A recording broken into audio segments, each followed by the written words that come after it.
Are we as humanity free, or are we under certain hypnotic mind control? Are we free to make choices? The political systems we find ourselves, are we the initiators of these systems? And do we have power? Do we have say as to what happens? Or are we deluding ourselves that we have power? The educational construct, the social construct, the cultural construct in which we find ourselves, do we control the outcome? Or is somebody else or some forces somewhere or some factor somewhere determining and masterminding like a puppet master from behind the scene the outcome of our collective behaviors, our collective consciousness and thinking, right? I remember the movie The Matrix, one of my favorite movies of all time. Favorite because this movie captures brilliantly the nature of reality. Reality as it is, things as they are, and not things as they appear to be. One of the main characters of that movie, Neo, received this enlightenment. He woke up from cosmic sleep, if you may. He woke up and received enlightenment. His eyes was open. Call it spiritual awakening. He woke up and realized for the first time in all his damn life that everything he has ever studied, everything he has ever been taught by his parents, by the churches, by the society, by school, we are all but fabricated lies, right? So, and he was engaged in this cinematographic dialogue, conversation with another character there called Morpheus. And he wanted to know genuinely as to what the matrix is, because, by the way, the matrix has to do with artificial construct of hypnotic human enslavement, a system that is invisible, which enslaves the people and in which the people are completely oblivion of. The people don't know that are being enslaved. So in that dialogue between Morpheus and Neo, Neo was asking to know what the matrix is, and Morpheus brilliantly articulated a system of enslavement that has been upon this planet for thousands of years. And he told him, I'm going to quote, I don't know if I'm going to quote him directly, but I think it's going to be closer to what he said. He said, Morpheus told Neo, the matrix is a system, and that system is our enemy. But when you are inside and you look around, what you see, businessmen, teachers, lawyers, carpenters, and he said, the very minds of the people that we are trying to save, but until we do, these people are still a part of that system, and that makes them our enemies too. And here again, what he said, you must understand that some of these people are so inert, so hopelessly dependent on the system that they are willing to fight to protect it. This statement is as deep as it could because it tells you the mental construct of the masses living in systems upon systems, layers like onion layers of control mechanism that has been on this planet for thousands of years, and they are not even aware of it. You know, all people want to talk about is entertainment, football, soccer, celebrity culture, another mind control system, just the whole entertainment approach. And when you discuss with people how reality is from the quantum realm, from the visible to the invisible light spectrum, how things that you think you know are nothing but illusion, they don't get it. They think you're out of your mind, right? until you read history. You study history. I'm not talking about the history they teach in school. Those are bullshit. Those are complete nonsense. What they teach in school, another form of mind program. I'm talking of independent studies. Independent studies void of the control of the system, because that's how you begin to know things, right? So once you begin to get out of the mainstream information setup, right? The mainstream information highway, once you get out of that, you, like Matthew, Neo, will begin to articulate how things function, begin to decode illusion from reality, right? I mean, reality from illusion, begin to separate the two and begin to know that the two are not the same, right? So look at history properly. What you see a pattern coming out. You see a pattern coming out. And that pattern is a pattern of control. That pattern of control has been in place for not a day, not 2 days, not a few years, thousands upon years. And it's the same people, the same bloodline, the same entity that has put these control systems in place. And all your cherished educational system, your cherished three major religions, your cherished um, um, media systems are all part of this wider global um, agenda for mass cognitive control.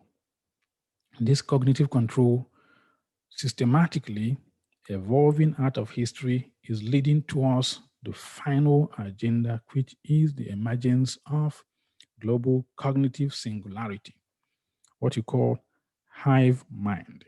And everywhere you look, you're going to see mimetic ideologies, mimetic ideologies being created to foster this calming enslavement of the human mind, of the human brain, of the human consciousness, right? The agenda is the agenda of AI. That's my point. That's my point.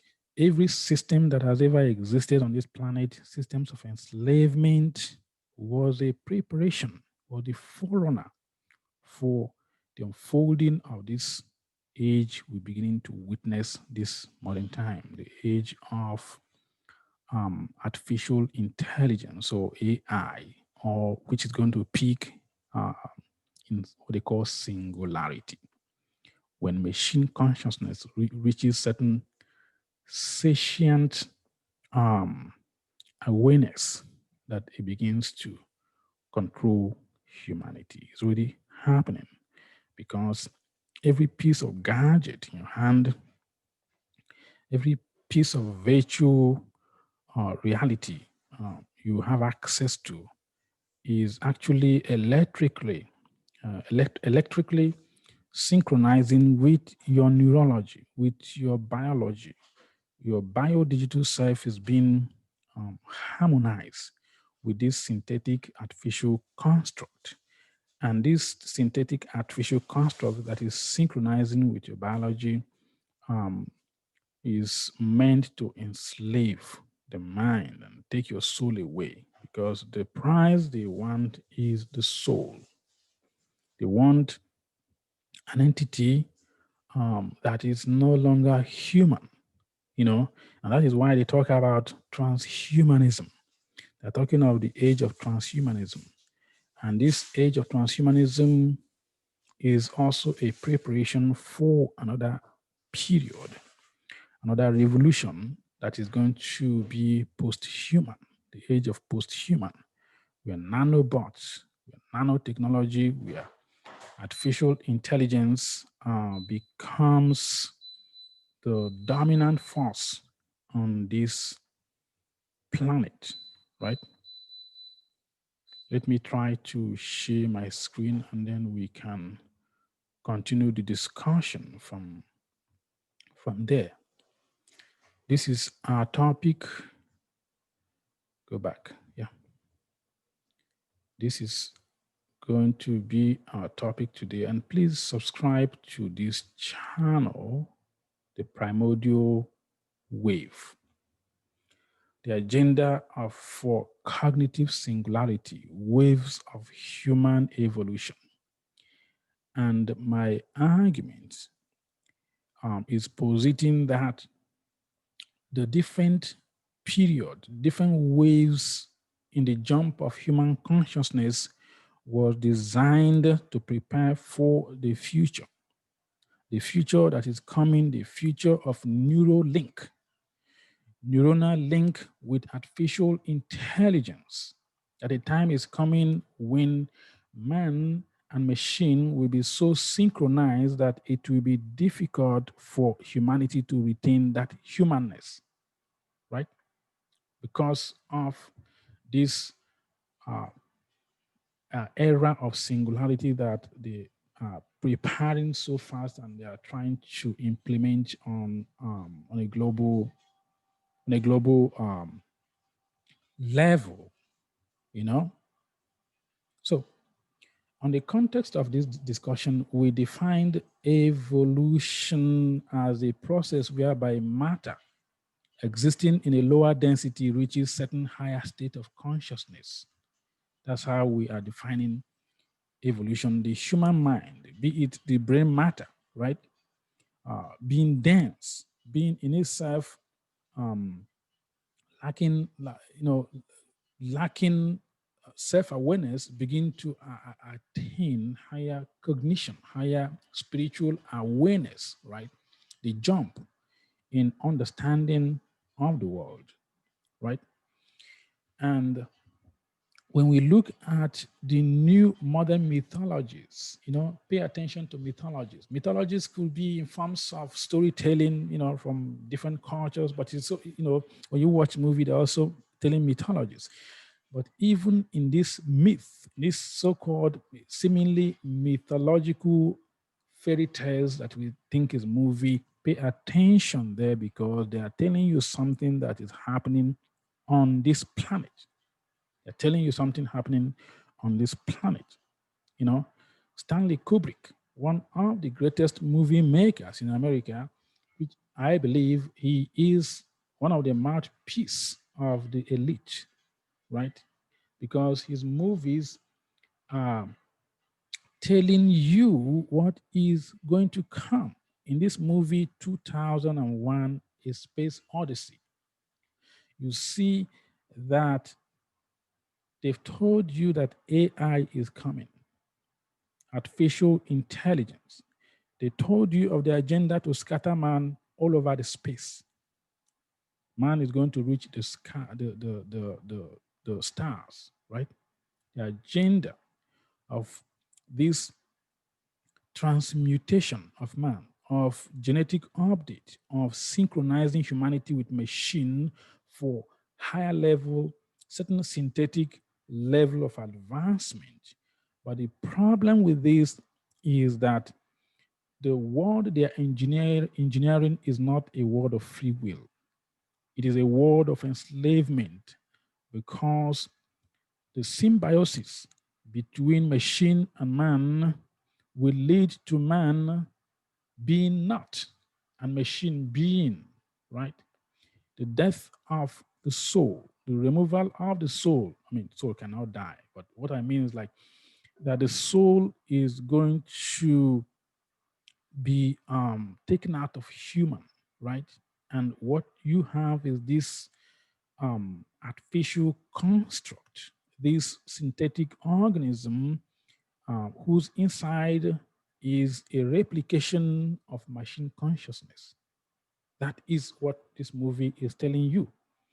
This movie breaks down the Bible, the creation of man, evolution. It tells you everything. But because some of these people have access to certain esoteric knowledge, they are putting it in such a way that you think it is an entertainment. You think it is a fun. You're going to the movie. You're not paying attention. You're not paying attention because you don't know how to decode what they are saying or what is going on, right? In this movie, you see a computer system, an artificial intelligence called Hall. Hall became more sentient than human, and he became the Lord, became the creator of all knowledge. And man has to listen to him. You have to listen to Hall. Hall is the AI, and AI is gradually taking over many things on this planet, right? Man will be subservient because during the period of singularity, AI will reach certain advanced consciousness that man becomes like dumb, like stupid to this high synthetic consciousness. And we have to understand that this technology are not just technology. This technology are gifts of the gods. And that's where a lot of scientists, people who think they are scientists, don't know.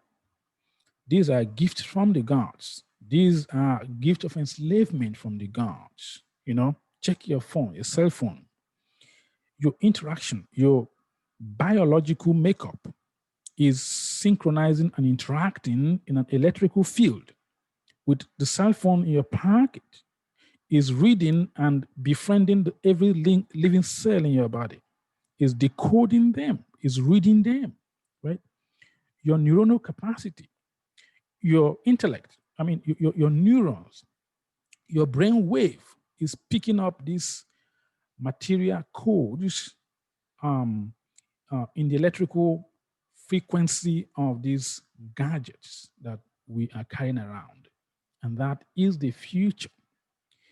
And my point in this is that this is part of that grand agenda for cognitive singularity of every political system that has ever existed on this planet, of um, every social system that harbors humanity under its control is one step towards the future, toward the futuristic science they are trying to create.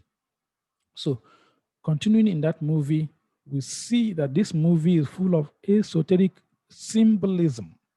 The Bible is there, as I said, Charles Darwin's evolutionary theory, the origin of species, is there as well. We see that whenever this humongous, this giant rectangular monolith appears, whenever it appears, at the initial time, we see certain group of hominids, right? Violent, brutal, killing each other, uninvolved, lacking intelligence, until the arrival of the monolith, right? This descended from nowhere, out of space. Come on. What is telling you is the genetic intervention that has happened in history when the hominids were anthropoids. The hominids received certain kind of genetic update. The code of their DNA was updated. And we see, go back.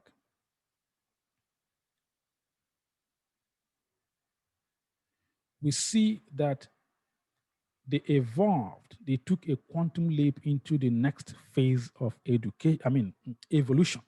So again, when this monolith, this giant rectangular monolith appears, you see also that the sun and the moon is aligned. They're telling you so much in this movie. Plus, if you haven't watched it, go and rent it and watch and know that this movie is very occult. It's very esoteric, right? Whenever it emerges, man attains the next level of education. I mean, not education, evolution, right? At certain point, we see that man has reached the sky and the monolith was also appearing there. His genetics was updated, right? His genes was updated. And for people who have not studied the history of the creation of man from different cultures and trying to synthesize all these bits and pieces of information into one comprehensive piece of knowledge, you are not going to understand that throughout history in different cultures, including in the Bible. For example, the Hebraic Torah, what do you call the Hebrew Bible, or the Christian Bible, or the Islamic um, um, Quran. The same pattern of story of the creation of man by Elohim.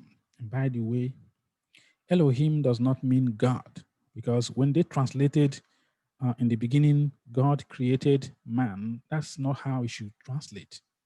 It should be in the beginning, the gods, because Elohim is plural, because they are translating this in order to deceive people. Because when they say in the beginning, God created man, of course, they are talking of a group of gods, gods in the Agdad, the Enid, group of entities coming from certain interdimensional reality and forming man, right? Right? The same thing that this movie is telling you, that certain creatures from another world, which people later begin to call God, right, created man. They created man, right, by utilizing the genetics of already pre-existing hominids, right, and updating those genetics with their own genetic makeup, making man more intelligent, or reaching the level you call Homo sapien sapien, which, if we follow modern science, we're told that Homo sapien sapien only came on the screen on this planet recently, 200,000 years ago. But before then, how did these ignorant, stupid creatures, the hominids, be it Homo erectus or Homo habilis, or all the other series of hominids, how did they attain this level of consciousness if they did not receive genetic update? Of course, I am not a fan of of Charles Darwin. I don't believe in his theory. I think his theory was concocted in the secret society. Charles Darwin was part of the hidden elite, and they know what they are doing, right? They know what they're doing. I think his grandfather, Erasmus Darwin, who wrote significantly most of what later appeared in Darwin's 1859 Origin of Species.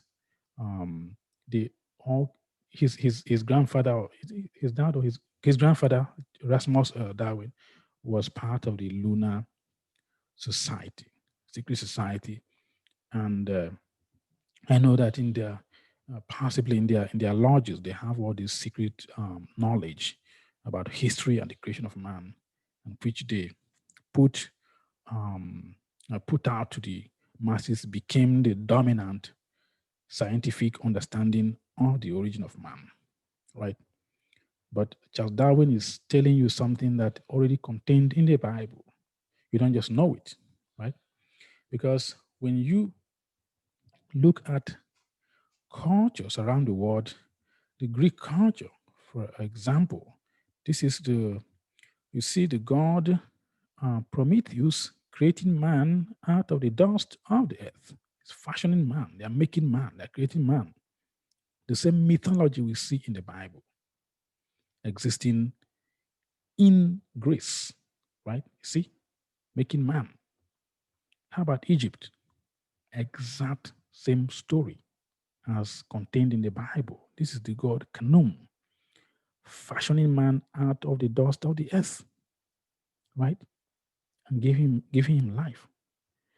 How about in Sumeria? You see, we see group of extraterrestrial scientists, Enki, and this other group of the Anunnaki family fashioning man, again, mixing the mud and the genetics of the gods and creating Adam or man.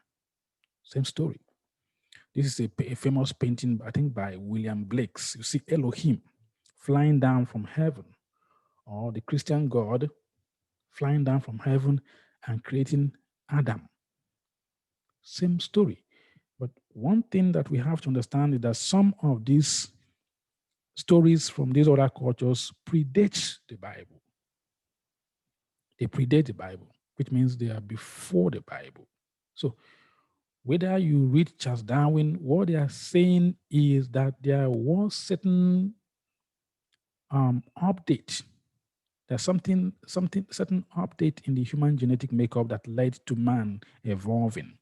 And my point in this, my point today is that over the history, we've seen this genetic update happen over and over and over and continues to happen. And this genetic update is a way that the negative side, the negative entities, are trying to take over what you call the soul of man, or take over the consciousness of man on this planet and then dominate it for their own agenda, right? Now, when we look at history, especially during the Paleolithic period, we see that human consciousness was primitive, right? The human consciousness, the human sense of awareness was primitive because of, how do we know that? The kind of tools, the kind of technology they had during the Paleolithic period. The Paleolithic period is the period they consider as the Stone Age, the Stone Age mentality, because at this point, the human awareness was primitive. Stone Age, the Paleolithic Stone Age period, probably 2 point, started some 2.7 million years ago and lasted until maybe 300 BC during the Bronze Age. The Bronze Age, another leap in the human consciousness. Humans received another update in their consciousness, in their genetic programming. It became again a little advanced in terms of knowledge, in terms of awareness of themselves and the world, right? So again, we see that 10,000 BC, 10,000 BC, around 1200, 1100, 11,000 years ago, another quantum leap happened. And that quantum leap is what you call the agricultural civilization or the Neolithic civilization. The Neolithic civilization was the foundation that began to set the ground for the control of masses for the future. How did this happen? Because, let's go back. Because the Paleolithic man or the Stone Age man was a hunter gatherer. He did not domesticate plants or animal. He just wandered around the world collecting fruits and eating. But until this period arrives, and when this period arrives, we see society begin to emerge. Man begin to build communities and live a communal life. And this was the beginning, the genesis of the formation of what you call government, right? Governmental system of control. By the way, government means to govern the mind, to control the mind. So this was the genesis of the formation of what you call government. So 12,000 years ago, the Neolithic man underwent a significant evolutionary transition in culture and lifestyle. This transition shifted the human consciousness from not hunger, hunter gathering to that of agricultural revolution. This marked the birth of domestication of plants. Neolithic revolution therefore brought about the human settlement and city-like communities, right? That's what I've been saying before, that during this 10,000 BC, there was man received some kind of new awareness. This time around, it was just a bunch of primitive thing, primitive creature wandering about the world, um, um, gathering fruits and eating, sleeping probably in the open places. It doesn't have an organized technological know-how. But after, during the Neolithic period, something changed. He received a significant update in DNA. And when I say update in DNA, I'm talking of genetic improvement, genetic update, genetic evolution of the DNA, because there are certain factors. We know even in this modern scientific knowledge, we are told about science of epigenetics. There are certain factors, certain environmental factors that can lead to the DNA devolution or evolution, mutation, right? Certain environment in which you are can lead to your gene mutating for good or for bad. So when I talk about genetic evolution, I'm talking of something that is factually possible and that has happened over and over and over again on this planet, right?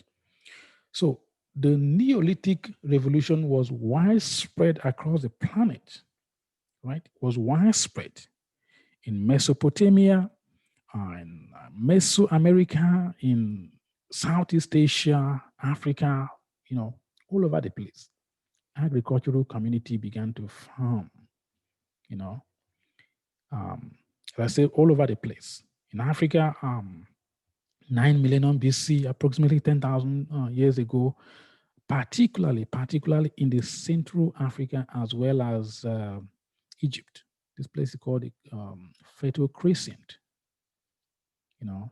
There was a lot of activities here, high advanced activities happening here thousands of years ago. Even around the Black Sea, in the Caucasus Mountains, we see about 11,000 years ago that humanity was practicing this organized domestication of plants. In Southeast Asia, all over Southeast Asia, domestication of plant was occurring. Why? Because man received certain quantum jump in his consciousness. His DNA was updated. And who updates this DNA? We told you before in the past that the Bible described them as God coming down to create man. But what people don't know is that before the so-called Adam and Eve were created, there were already hominids on the planet. That's why they talk about pre-Adamic era and the Adamic era. So the Adam of the Bible was not the first man. If he was, the Bible came in, the Bible was written maybe 5,000-6,000 years. It's not up to 10,000 years ago, but we know that man has been on the planet for millions of years, right? Because the creation that happened in the Bible was not the original creation. It was what you call genetic update. And they told you already the Sumerians were more descriptive, because the Sumerians told you that the god Enki, who is also part of this Jehovah entity, just a different name, right? Did genetic experimentation in which he created the new man. The Sumerians were more descriptive than the Bible. But many people don't have access to these other cuneiforms, to this other information, right? That is why we have to read, have to open our minds so that we will not be controlled by certain mainstream thinking. That is the problem, right? So domestication of plants was happening all over the world, in Central Africa, all over the planet. In Mesoamerica, 9,000 to 7,000 BC. In this region here was one of the seats of advancement in civilization, because we see the Mayan culture in Mexico, what you call Mexico today, emerging here. The Incas, the Olmecs, the different advanced civilization emerging out of this area. And all of them were engaged in this Neolithic revolution, agricultural societies that changed the society together. And if you read the Mayan society, you know that this society was controlled top down by the elite, the same bloodline that we might be talking about sometime in the future, right? So even in Europe was like kind of late comer, but they too experienced this sort of Neolithic civilization or Neolithic revolution. So in Northern Europe here, we see that Neolithic civilization happened maybe 4000 BCE. In Central Europe, around this area, happening 5000 BCE, right? But then there's something that happened with the coming of Neolithic revolution, right? Man will begin the process of enslaving his own kind. How did that happen? It was the birth of social inequality. Competitiveness was born, unbridled accumulation of land and material things begin to happen.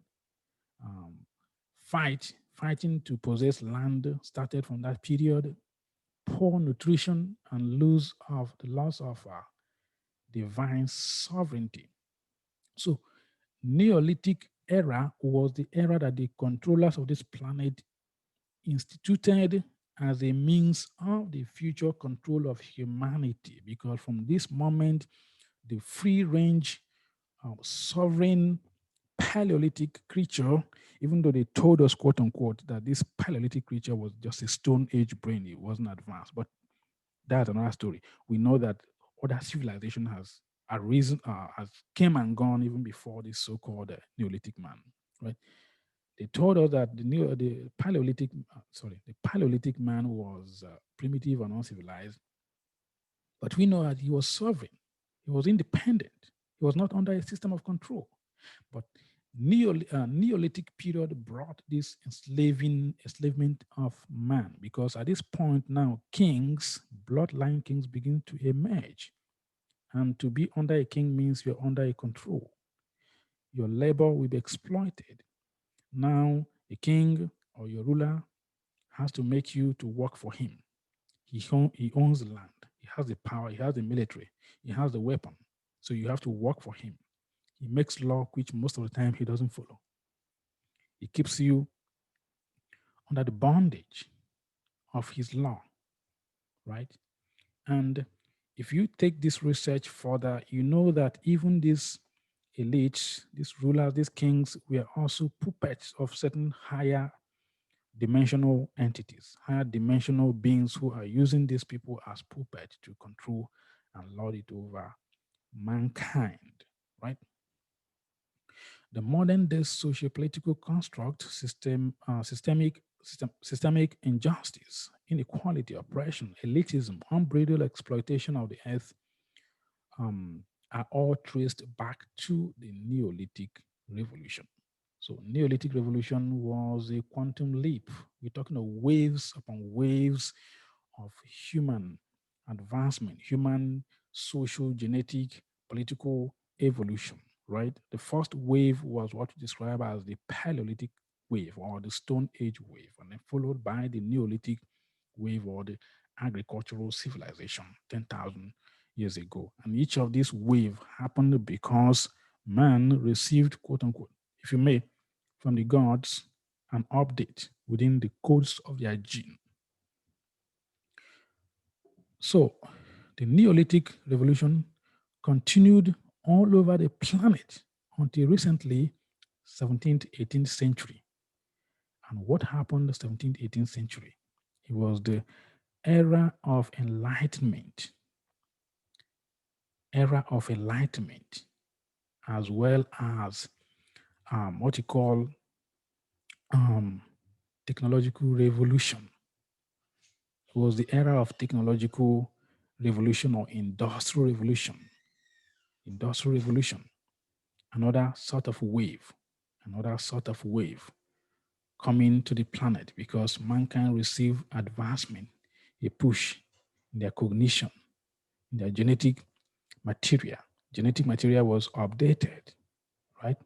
So, industrial revolution in Europe in the 18th century was another platform for the elite controllers to tighten up their grid, because we are meant to believe that industrial revolution liberated men from life of tediousness, of hard labor. But that wasn't the truth. People who lived in the 18th century and worked in Europe in these big factories full of machines were all slaved by the system of control.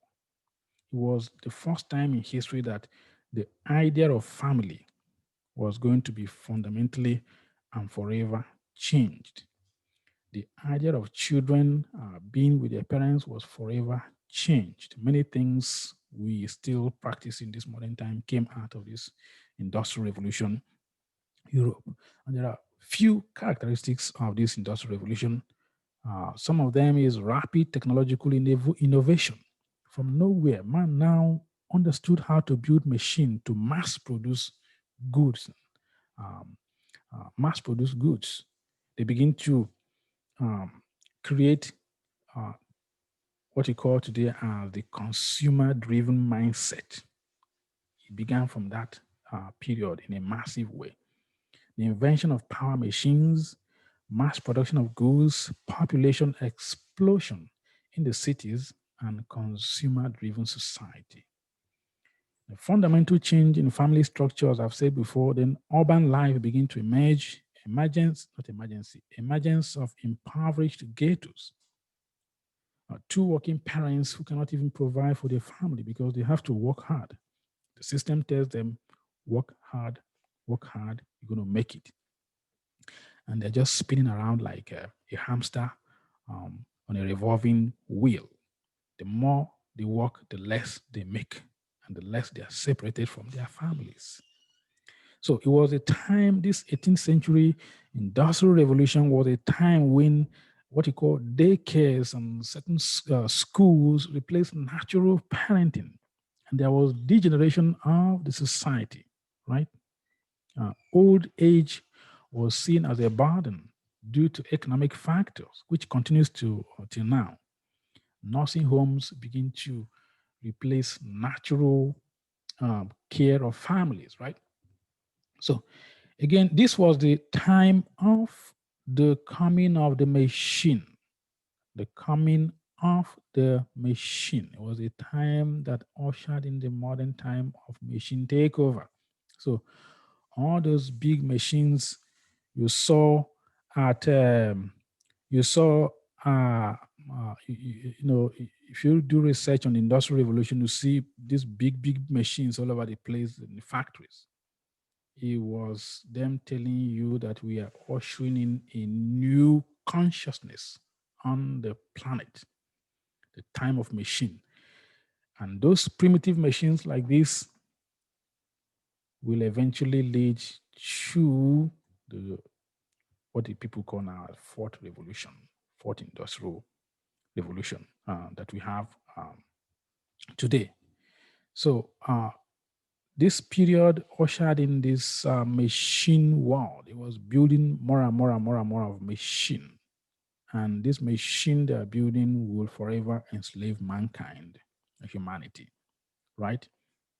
So the working of that time, even though they tell you that we're building this machine because it's going to make work less tedious, but in actuality, many people within the industrial revolution era were slaves, total slaves, just as many people are slaves today. They don't just know it, right? The working condition was so poor and so dehumanizing. So what matters, just as during the Neolithic period, where kings and few um, people controlled the land and make other people work for them, the same thing during the Industrial Revolution. This machine, poor people cannot afford to own machines, right? It's the rich people who made all the money. These poor people who are working in these factories were nothing but poor people. Poor people. They hardly fed themselves. They hardly provide for their families, right? So it was also a time when this genius called what's his name? This writer, British writer. I have his picture here. What's his name? Charles Dickens came out with his brilliant novel Oliver Twist. It was the whole.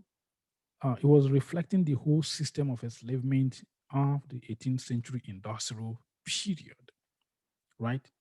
He wrote, and we know about the famous saying, please, sir, can I have some more? Oliver Twist being orphaned from when he was born. His mom died and he has to be brought up in this orphanage. Again, they are telling you that at this point in time, the system of family was dying. So this writer was so brilliant because that was what happened.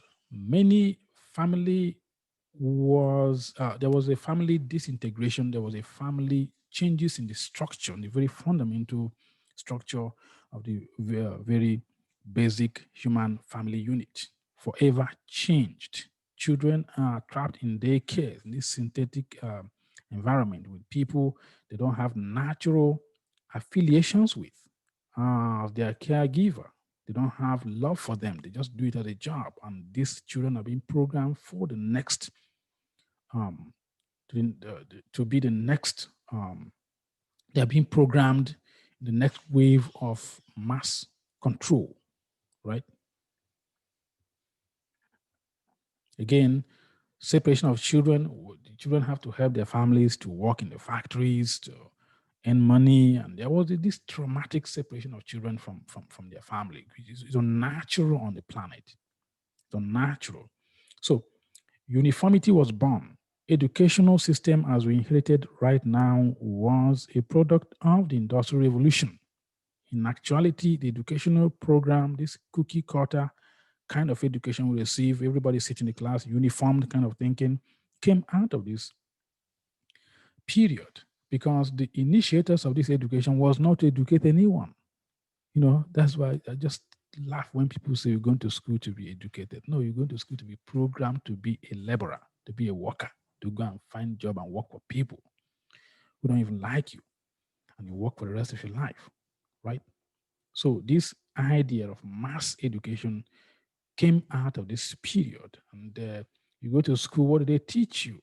To be a slave worker, punctuality, competitiveness, promotion. They promote you, and other people are jealous, and they like a Hunger Game society. You receive punishment, you know. So also a time when the world will never be the same because of certain approach to things, certain approach to people, certain approach to material things was born out of this industrial revolution. And what are some of these? The birth of consumerism. People today, they call people consumers. Consumers. You're not a person, you're a consumer, right? And your mind, your brain, your whole system of thinking is engineered to believe that your dignity, your worth is dependent upon those material things you buy to consume. And they work you to death for you to just buy a piece of shoe, right? And feel important. So this different way or approach was born during the Industrial Revolution. For example, standardization, product conformity, workers conformity, and consumer conformity, right? Again, specialization, educational specialization was meant to serve the moneyed elite at that time. Synchronization, again, things have to be synchronized, natural, rigid adherence to time. Got to be on time. Times are all over the place in these companies. Have to log in your time on time. These systems of education were serving the elite. Again, concentration. You go to school, they train you to specialize in certain way of in certain fields, right? Even today, you hear people saying, "Oh, what is your concentration?" you know, what is your concentration? I'm a mechanic. I am a mechanical engineering. You're going to work for people. Definitely, you're going to work for people because these people you're going to work have more money that you, even if you start your own, you cannot compete with them. You can never compete with them. Centralization, bureaucratic bottlenecks was born again. Power was centralized, top-down, rigid, draconian kind of control system, as well as maximization, which companies continues to use today the word maximize profit, by working the workers more and more and more and more. Everything is mass produced. Education is mass produced. You have to be in uniform. You have to mass produce car. You have to mass produce things. My point is that all these systems were in place to program man through in vivo desensitization for the future of the world, the future they dream, and that future, the future of AI, where they have to pattern your behavior historical pattern and program your behavior to be able to question not, to be able to ask no question, to be able to be part of the cog in the bigger machine system, right? Dress nice and answer yes, yes, ma'am. You go to school, educate yourself, but you're going to be serving, you're going to be a worker, even with your PhD. A worker for the elite who don't care about you, who only use you as a means. Industrial revolution also promoted the poisoning of the planet, the depletion of the resources on the planet for the um, egotistical pleasure of the few rich people. And what does poisoning the atmosphere mean for you, for me, for everybody?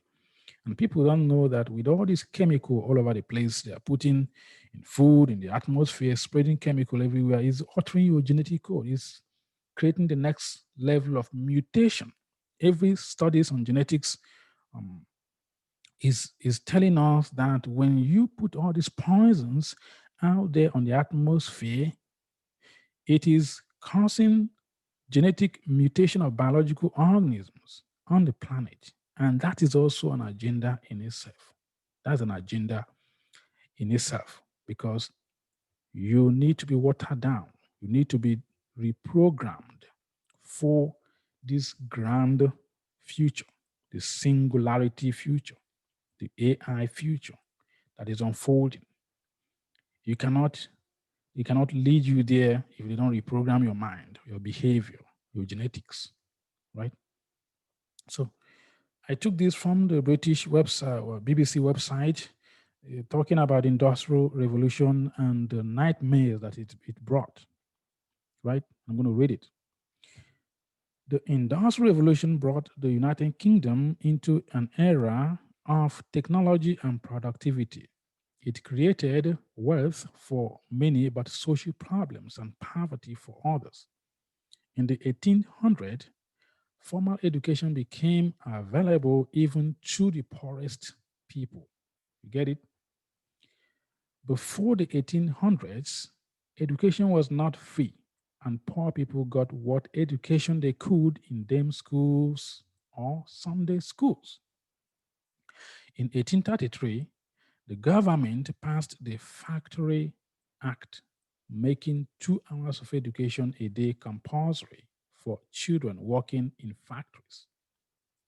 The government also created money, granted money to charities to help schools for the first time, right? You got to understand, reading between the lines. I'll explain this later. In 1844, the ragged school unions, that looks like poor, ragged school unions, was set up to give schooling to very poor children. The Public Schools Act of 1868 reformed Britain's public schools such as Eton and Harrow. In 1870, Foster's Act set up state-funded board school for primary education. In 1880, the Education Act made school attendance compulsory for children up to the age of 10. By 1902, Education Act established system of secondary school. So what you call secondary school is pretty new. But the whole system, the government was involved in the creation of education was because the moneyed elite needed workers. And we know that the moneyed elite, the godfathers in control, who have money, who have access to power, control politicians. So they have to make it a law for children to go to school, not because they love them to be educated. Of course, they don't educate you, they indoctrinate you, they train you for the purpose um, to serve their agenda, right? They train you to be a worker for them. So as they continue to do today, they passed a law making it compulsory for children to go to school, because if they don't go to school, they're not going to have workers, and they need workers because as the old people are getting old, they need younger people to go into enslaved uh, um, working themselves to death for these companies, not because they so like poor people, they want to educate them. No. So the 18th century also gave birth to a heightened social tension, social Darwinism. In offices, people begin to compete because the rulers, the moneyed people, will create this tension, make jobs scarce, threaten you with job. If you don't have job now, you're living in crime city, you have to pay for electricity, for water. You're no longer sovereign. You're no longer free. You no longer live in your land. You live in the city, rented houses, everything is rented. So you have to maintain your job, even if that job is a slavery, you have to maintain it. You see how the system of control works. So everybody in the city setup become a slave working for the full puppet masters.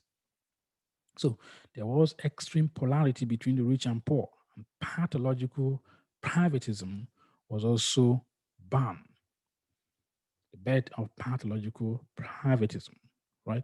So my point is that when we look at different waves of different metamorphoses in history, we see that humanity, obviously, we are receiving certain advancement, certain genetic updates in their code, their DNA code. And those updates ushered in the next evolution, the next evolution, the next evolution, the first wave, the second wave being the Industrial Revolution, and then the third wave, which we are going to discuss in our next video. We discuss the fourth and the third and the fifth human quantum leap into evolution and what that means, right? But the point is that all these human systems being controlled has taken away the human sovereignty. People are no longer sovereign. People are enslaved by a system that doesn't care about them, by a system whose final point will reach in the age of singularity, in the age of artificial consciousness, in the age of the hybridization of man and machine, the age of the AI. And that has been the gradual exposure to these systems they've been creating all over the years.